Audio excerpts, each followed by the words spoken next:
A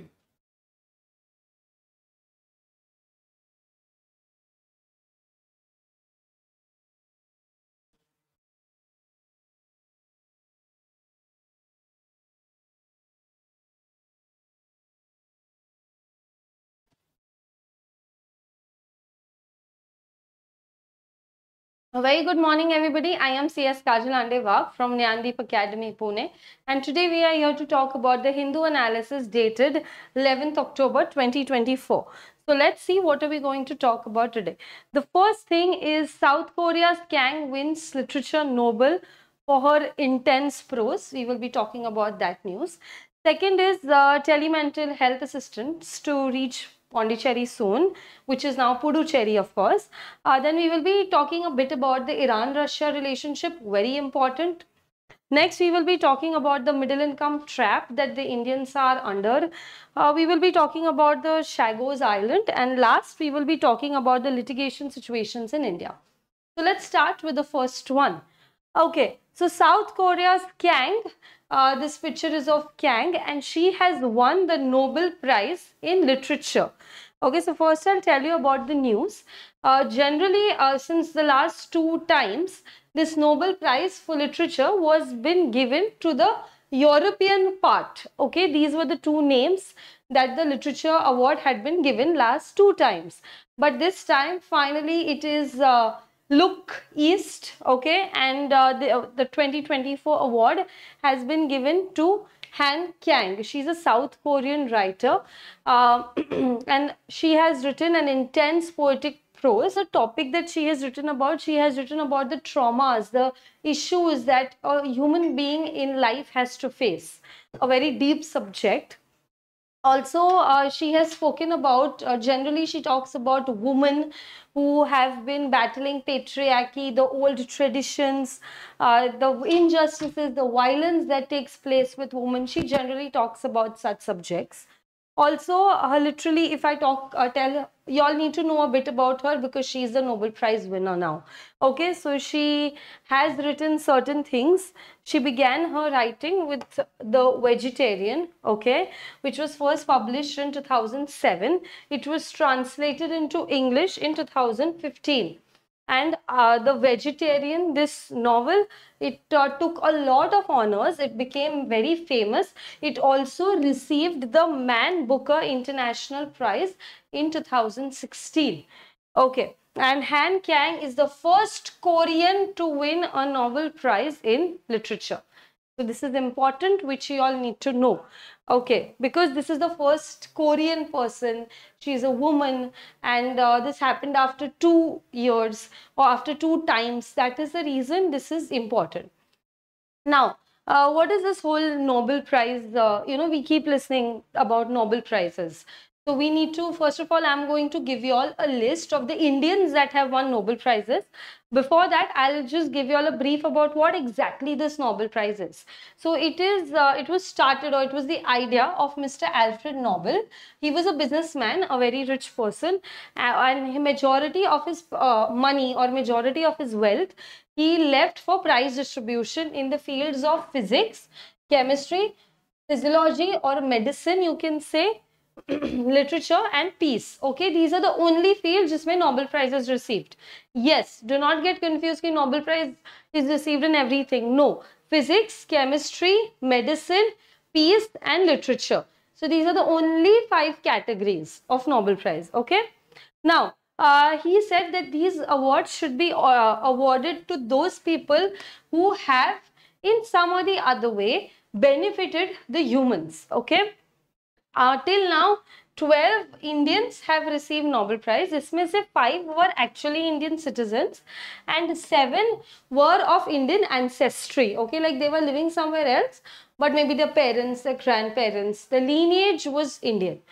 Okay, so the first Indian citizen, as I said, this is something that you all need to know. The first Indian citizen to win the Nobel Prize was Rabindranath Tagore. He was awarded in 1913. Not only first Indian, he was also the first Asian to do something like that. Okay. Also, the youngest, if we talk about, it is Malala. I don't know if you all have seen her videos or no, but yes, she is a young girl. She started as a young girl, and because there were certain incidents that took place with her in her life, she gives such motivational speeches to everyone, which is actually very inspiring. Like if you all, after this lecture, you can actually go on YouTube and type her name and listen to her videos. They are very empowering, and she mainly talks about equality and women empowerment. So yes, at a very young age, at the age of she was just 17 years old, and at that time she got the Peace Prize. Imagine getting a Nobel Prize, that too in something like peace, when the girl is just 17 years old. So we can imagine what all she has gone through and how much she has achieved in such a young age. Okay. Now, this is the list of Indians. The 12 Indians we were talking about, this is their list. These people have won the Nobel Prizes. सबसे पहले we will talk about Ronald Ross. He won it because of his work on malaria. Rudyard Kipling, Rabindranath Tagore, they both won it for literature. C.V. Raman, he spoke about the Raman scattering effect. Har Gobind Khurana, he spoke about the genetic code and protein synthesis. Mother Teresa, okay, she was the first female helping suffering humanity. After that, Chandrasekhar studies on the evolution of stars. Then Amartya Sen, he won it for economics. Mr. Sen is a very famous name in economics. After that, Mr. Ramakrishnan, he won it for the ribosomes. Then Kailash Satyarthi for children's education. And last is Mr. Abhijit Banerjee for alleviation of poverty. Okay, so this is the list of Indians. Please take a screenshot, take down notes, write it down. But this is the list of Indians that have won the Nobel Prize. Okay, now we also saw one word when we were talking about the news content, that the Kang, the South Korean who won the Nobel Prize in Literature, she has also won an International Booker Prize for her old book, The Vegetarian Book, correct? We also saw. Now let's talk about what this International Booker Prize is. So now this is a prize that recognizes the translation works, okay? In any language around the world, and that book has been converted into English language, and that translated book gets this award, gets this prize. Okay, why is this done? Because English is a language that many people in the world know, many people can read. So they want to spread each and every type of literature everywhere. They don't want language to be the barrier. That's why the translated. And of course, originally it can be written in any language, just the translation criteria is there. This is the prize amount, which is equally split between the author and the translator. Okay, and the shortlisted candidates, they also receive certain consolation prizes. Now, 2024, who won this International Booker Prize Award? 2024, Jenny Erfenbeck's novel PYQ'z, because it is the current year 2024, the attempt that is going to be given next year. This information is important from that point of view. That's why we've included this point here. Okay, so he has written about a love story amongst, when there was this East Germany, West Germany, the Berlin Wall fall and everything, when all those complications were going on, he has written a love story depicting that time. So, which shows personal struggles, the political struggles, and that book won this International Booker Prize. Okay. Yes. Moving on to the next news. Telemental health assistance to reach Puducherry soon. Now, the UTs of Lakshadweep and Puducherry, they will soon, first I'll tell you all about the news, then we will talk about what this is. It will be covered under the National Tele-Mental Health Program, which is also known as Telemanas. Generally, we call this as Telemanas. Okay, the mental health assistant and networking across Telemanas. It was started in 2022, and why is this started? It focuses on mental health facility 24/7. Okay, now if we talk about India, or if we talk about any place in the world, mental health is something that people don't talk freely about, even with their family members or the closest friends. We can't talk everything with them. So the government realizes this, and the government knows that there are, especially if we talk about the youth is under a lot of stress. The youth undergoes a lot of depression, even the middle-aged people, they undergo through a lot of stress and depression, which they can't really open up to anyone or anybody, let it be like going to a counselor and talking to them, or even like the relatives and friends. That's why a very, very good initiative and one of the largest initiative on mental health is done by Indian government, where there is a 24/7 available facility. I'll tell you all the toll-free number, and we need to know about it, okay, even like as a current affairs. So anybody who is under stress, anybody who is undergoing any issue or problem, they can actually call on that number. That number is available 24/7, okay. It's not like any working hours. 24/7, they have professional counselors, and it is like a phone service, telephone service, okay. So now the news is Lakshadweep and Puducherry will also be included in that. So now, according to the data that the ministry has given us, the top 4 complaints are mainly about sleep disturbances, then mood swings, okay, next is stress, and last is anxiety. These are the main issues that Indians have been facing. Currently, if we talk about Telemanas services, they are available across 34 states or UTs, and they are available in 20 mostly used languages. Now, the ministry also said that within 1 year, they had such huge amount of cases or calls. Okay. Also, as I said, Telemanas, one of the largest initiative which is done by the Indian government for taking care of mental health. Okay. Now, if we talk about the institute, NIMHANS, that is National Institute of Mental Health and Neurosciences. This is the main center that controls everything, main head. After that, we will talk about the IITB, that is International Institute of Information Technology, Bangalore. It helps with the technology part of this scheme. After which we will be talking about NHSRC, that is National Health System Resource Center. It talks about, or it gives inputs about the health regarding sector. Okay, so these are 1, 2, 3 main institutions that are involved in the implementation of this entire scheme. Okay.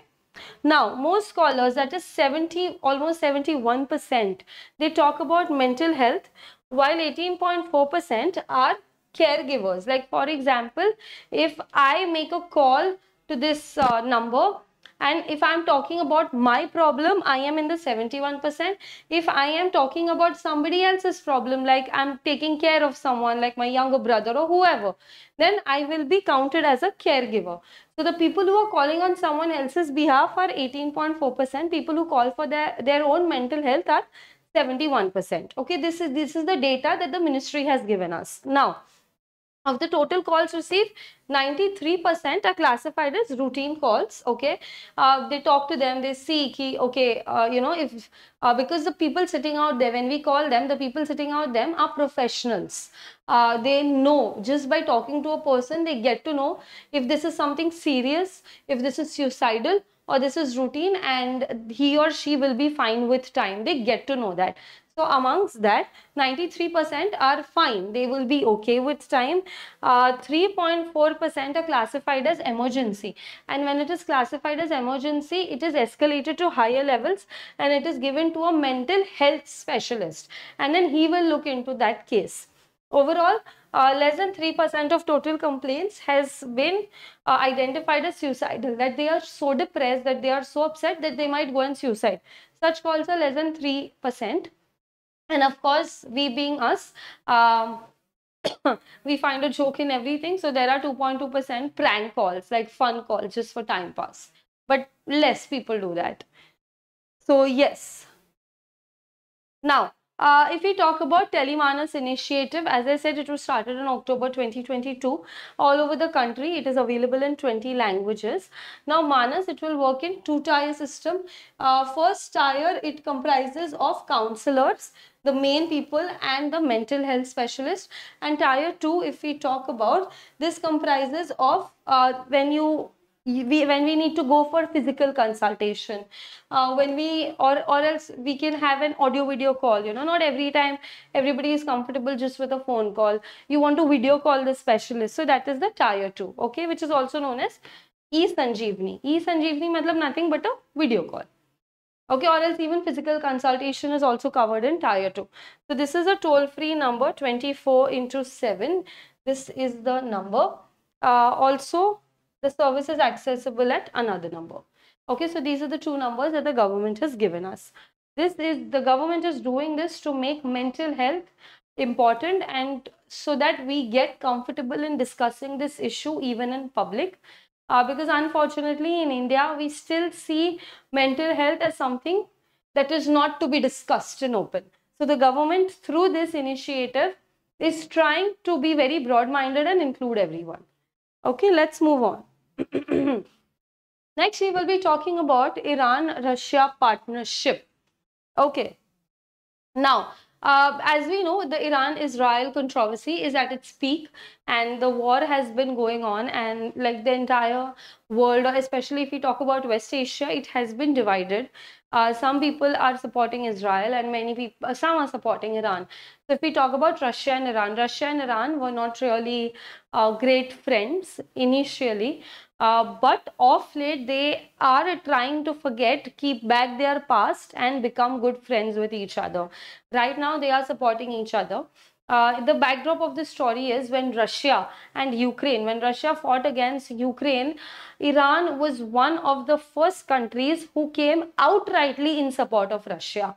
They did not bother about anything else. They gave them direct support, okay? And of course, now Russia, when the entire world was against them, Iran came to the rescue. Iran was supporting them. So obviously, even Russia in the current situation will, be a good friend and support Iran. So this is what is happening. And of course, this is concerning for the USA and the other countries. Now let's talk about what exactly happened. There is an alliance between Russia and Iran. We have already seen Tehran assist Moscow. Tehran, matlab Iran, okay? And Moscow, matlab, we are talking about Russia. So in the Ukraine war, as I said, they were already helping each other. Now, Iran and Russia, in the last few months, they are putting aside whatever the old issues they had, and they are trying to be good with each other. Now, this is concerning the West, that is America. Because this is a new start of their relationship, so Iran's president, he is due to meet the Russian leader, Mr. Putin. Imagine the two leaders are meeting, and for face-to-face meeting, this is going to be their first time ever that these two leaders will be meeting face-to-face. Okay, so it's going to happen in this month itself, and it will be happening in Russia. That time also we'll be talking about this news. Okay. So now the West accuses Iran of supplying Russia with the ballistic missiles, with the drones, and the readily available weapons that actually, when the Russian war was going on versus Ukraine, so when Iran helped Russia with all these weapons and missiles, so it had a major impact on Ukraine. So the West keeps blaming Iran that this is not something right, or you shouldn't have supported Russia. Okay.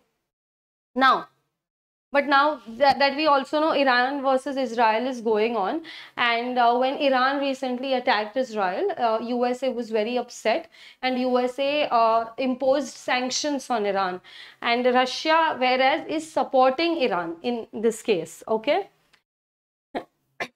So these are the ballistic missiles that America is saying that Iran has been delivering to Russia. The range is about 120 kilometers, that is 75 miles. And US fears that it would allow Russians to reserve more advanced missile with longer range for other users also. Now, Iran is helping Russia with these missiles. Okay, Russia is using it against Ukraine, but it might happen that in future it will use it against someone else, right? It can be America also. So America is a little concerned about this fact. Now, also, if we talk about the multilateral forums where many countries come together, so with the Iran president, he is going to be attending in Russia in October, okay, the China-led BRICS group. So the president of Iran, there are chances that he will also be seen in this whole meeting. Okay. Next, Can India escape the middle income trap? So we have been talking a lot about that India is a country that has been dominated by middle income groups, and we are all middle class people, and India itself is a middle class economy. We keep talking about that. So what exactly it is, let's see. Okay, so now the World Development Report 2024, important current affairs point of view, because this is the recent report. So if the attempt is next year, this is important.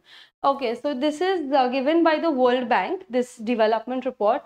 It says that the middle income trap is something that we should come out, and it is slowing the growth rate of economies. Is India considered into middle income? Yes, we are a middle income country.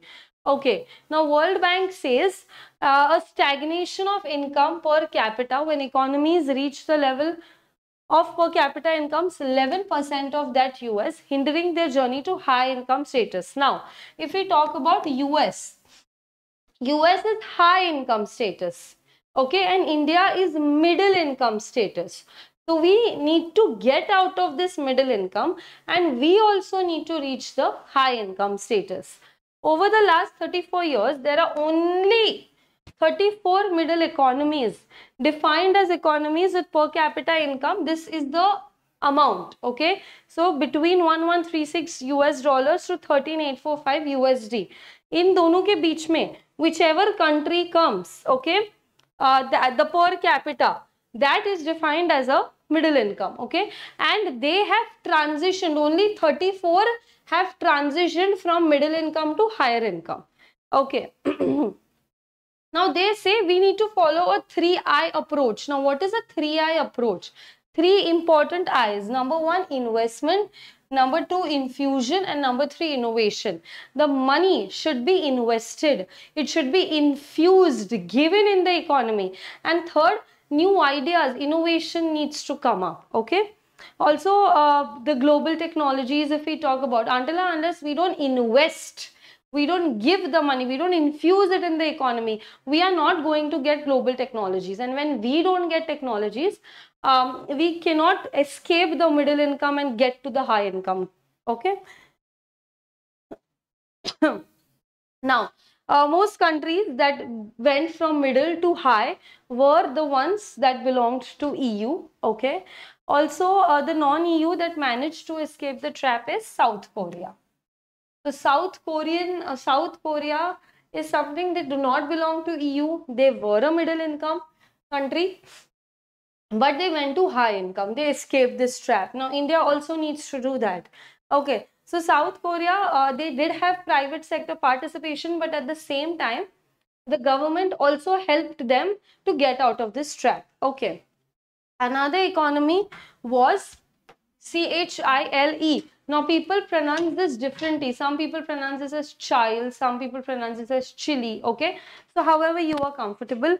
Even they saw that, of course, private people are getting the economy ahead, but state intervention is also important.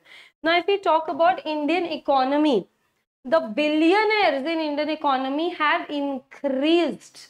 Okay, if we talk about the last decade, the number of billionaires in India have increased the most. Okay, I'm not saying India has the most number of billionaires. No, the number has increased. You know, the ratio has increased the most in the entire world. Okay, so we have many billionaires, and we see that they are being the government, or they are doing the things that the government should be doing. Indian economy is facing that problem because they are pretty successful in inviting the private people invest in the market, which the government should be doing. This is what this report is trying to say.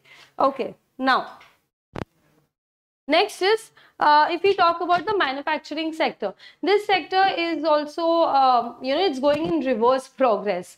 Like, it is not developing, it is stagnant, the manufacturing sector, especially after the pandemic COVID-19. And agricultural sector, and even if we talk about agri sector, yes, people are involved in that. The productivity is also increased a bit, but then the income is not as much as the number of people dependent on agriculture. Okay, The government has estimated the GDP growth of around 7%. As we all know, the government keeps talking about 7%, 7% GDP growth rate. But the wages have not still increased that much.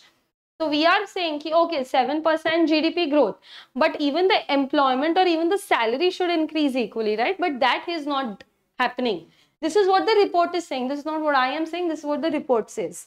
Now, they also say that the wage rate for the regular workers between April and June has only grown at around 5%, and that of casual workers at 7%. So this growth is less. Like if we talk about 5% growth, 7% growth, this is not a lot of growth, okay? Inflation rate is also 5%. This means that the wage earners have seen little or no real wage growth as such, because महंगाई तर वाढली आहे, okay, महागाई तर वाढली आहे एका साईडला. तुम्ही म्हणताय महागाई वाढली आहे तर सॅलरी पण वाढली, बट सॅलरी तेवढीच वाढली आहे जेवढी महागाई वाढली आहे, ओके. सो ॲज सच इथे एम्प्लॉईजला एक्स्ट्रा काय भेटत नाहीये, okay. And if the workers itself are not a part of the progress or the process of development, so obviously it is difficult for India to escape the middle income trap. This is what the report has been talking about, okay. Next, we will be seeing the UK and leaving lessons from the Indian Ocean. Okay, so now before we start, I will just clear a few things so that when I tell you all about the news, you'll understand this, okay. This is Maldives, okay. You're seeing this white patch. I hope it is visible. If it is not, please just zoom in. So this is the white patch that you all are seeing, that is Maldives. And we are going to be talking about the Chagos archipelago today, okay, in this news. This is the main mudda, main topic, Chagos archipelago. Now, there are two concepts. First is atoll that we will be talking about, and next is archipelago, okay. Now, what is atoll and what is archipelago? Both is a group of islands, okay? Both, let it be atoll, let it be archipelago, both is a group of islands. But when we talk about archipelago, it is a chain or a cluster that islands are together, okay. Let's consider this. These are the islands. So it is a chain of islands, okay. And when we talk about atoll, this is also a chain of islands, but this is circular, and there is a water body in the middle. If you all are seeing here, there is a water body in the middle in case of atoll, okay. So you all got the difference. Archipelago is again a chain of islands, okay, and atoll is also a chain of islands, but it is circular and there is water body in the middle. These are the two differences that we need to know, atoll and archipelago. Now this is Maldives. So when you see a cluster or when you see a chain, this is archipelago, okay. And next we will be talking about the atolls as well, okay. So let's talk about what news. So the news is, as I showed you all, the Chagos Island, okay. These are the Chagos. The Chagos Island, it comprises of 7 atolls. Now you'll know what atolls is. That's the reason first I explained the concepts to you all. So these are the 7 atolls, and the northernmost atoll, okay, please you all need to know the name. The northernmost, the topmost atoll is called the Perhos Banhos. You all need to know this. This is very important. The northernmost atoll is known as the Perhos Banhos. Now the Maldivians know that the Chagos Islands as whole Hawaii Islands, which are just 300 miles from the Adu Atoll. Adu Atoll is the southern tip of the Maldives, and where the UK had a Royal Air Force base on the Gan Island, that is Maldives, until 1976. So this is the news. Let's just first read the news and then I'll explain it. Okay, also the Perhos Banhos that we were talking about, the northernmost point. So north of that, there are 2 reefs and a seed bank, and another seed bank lies more north of that, okay. So for example, this is Perhos Banhos. North of that, 2 reefs, and a seed bank, and another reef north to this also. Okay, so this is how the cluster is. Now, a letter from Maldives Sultan, which was written in 1560, okay, that says that the king of Maldives, he refers to the Perros Banos atoll as R, that this is belonging to Maldives itself. Okay, this book is still there in Lisbon. Now, the atoll of Formula is next to the Adu atoll. So now we just saw a few names. Now I'll tell you what the exactly the dispute is, or the story is. Okay, so the Chagos dispute. So you all already saw the archipelago in the Indian Ocean, which I showed you all. So Britain claimed this, okay. In 1814, Britain said that it is ours. It does not belong to any other country but us.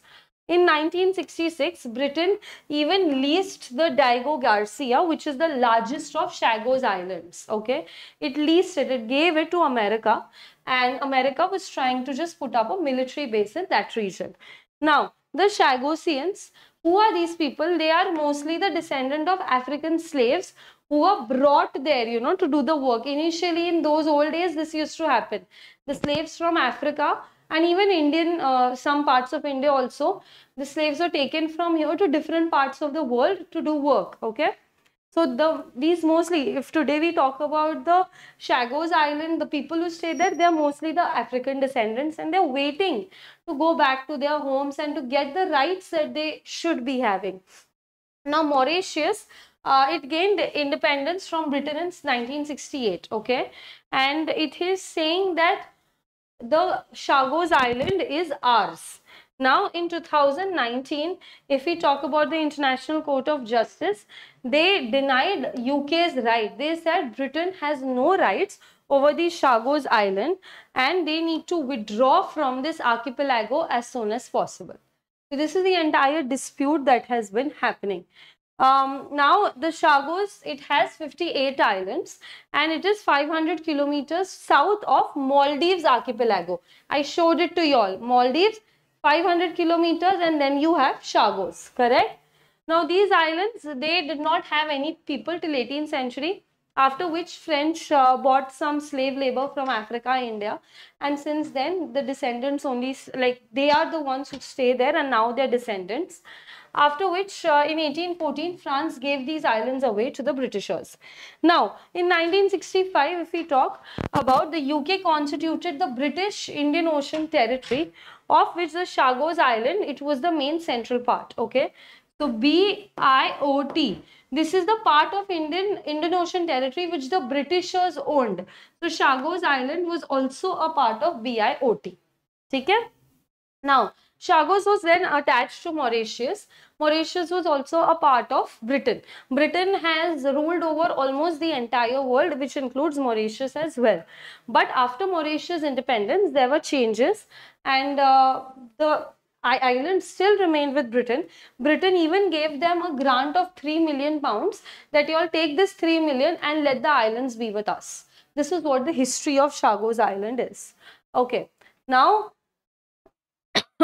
certain information about Chagos Island, located in Central Indian Ocean and 1600 south of southern tip of Indian subcontinent. If we talk about the distance from Indian subcontinent, again it had the UK control for certain period of time. The key islands, these are the names of the key islands that I've included. Okay, just read it once. And last is the type of climate that it has is the tropical marine climate. It has high temperatures, it has a lot of humidity like a typical island, lot of humidity, and there are many trade winds that the island has been dominated with. Okay. So yes, this was all about Chagos. Then we will talk about the litigation issues in India. Okay. So as we all know that Indian courts are hooded and loaded with lots and lots of cases that are pending. Like if generally you might come across people who say that a court case has been pending since 5 years, since 7 years. So this has been happening a lot. So our president, respected madam, Draupadi Murmu, she highlighted the issue of this in her speech, and she said that these days delays, because of the delays in the court decisions, people are hesitating to come to the court, and this shouldn't happen because people shouldn't start taking justice in their hands. This will create a jungle raj, a negative civilization. That is why she is saying it is complicating people's life. So the judicial system should give decisions immediately or on time. Now she spoke about this as the black coat syndrome. See, she said that, just like a white coat hypertension, like when it is compared to doctors, that when certain patients, when they see doctors, they get scared, their blood pressure, the BP shoots up.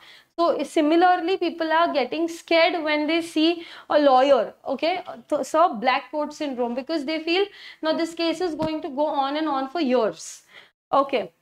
She said the main reasons for this is because there is no management, there is no proper scheduling of cases, there should be proper timelines for filing of documents. When you examine the witnesses, there should be a timeline for that. The adjournment, again and again people say, there is also a dialogue in a movie, Tariq pe Tariq, okay? So when people say that the court is adjourned, the court is adjourned. So the adjournments, Tariq pe Tariq, it comes on again and again. So these should be limited. This is what Madam has been saying. Now, court scheduling and case management, these have been the issues that the Indian judges are dealing with. Also, if we talk about the judges, there are less judges as compared to the cases. So like each judge, if you talk about the number of cases each judge has, he literally has 2 to 6 minutes to hear per case. There are so many cases that are assigned to per judge. So this is also one management issue. So the judges, the entire system, even the witnesses, everybody, should be disciplined. Everybody should be given certain information, and they should act with good intentions. They shouldn't act like that I want more money from this client, so I'm going to go on and on with his case. ऐसे intentions होने चाहिए. They should be clear intentions. Also, there are various rules regarding timelines, regarding filing of documents that should be implemented, and deadlines adherence should be made compulsory. That should be done. After which, if the judges are again and again giving dates, they are adjourning the dates. So this shouldn't be done beyond these deadlines. If the judges know, okay, 4 times or 5 times, maximum 4 times I can adjourn the case. So they'll know, and the case will be solved quicker, okay? Also, the judges might prioritize and dispose of simpler cases. What happens? So the judges, they get points or they get units after solving each case. So the simpler ones, the easier ones, let's just get done with them first, so that the units and points also increase and the number of cases ka burden also reduces. Okay. Now, if we talk about the lawyers, even the lawyers, because on the same day they have scheduled cases in different courts, in different parts of the city, in different parts of the country. So even for them, it becomes very difficult on which cases to attend. If we talk about, and what happens is they attend cases which are most important. So they prioritize according to that. So the lesser important ones, or the smaller ones, they remain in the back end, and Tariq pe Tariq again goes on. If they, because of certain issue, they cannot come on time or something. So this entire time management should be well organized. All the bottlenecks, all the issues that the courts have been facing, the lawyers, the judges have been facing, should be solved. Accounting should be done. People should be made answerable, and not just on paper. Rules shouldn't only be written on paper. It should be actually gone and implemented. Okay, this is what this entire report says. So yes, guys, that's it for today. Just in advance, wish you all a very happy Dussehra. Enjoy your day. Have a great festival with your family and your loved ones. And that's it for the day. I will see you all next week. Thank you so much.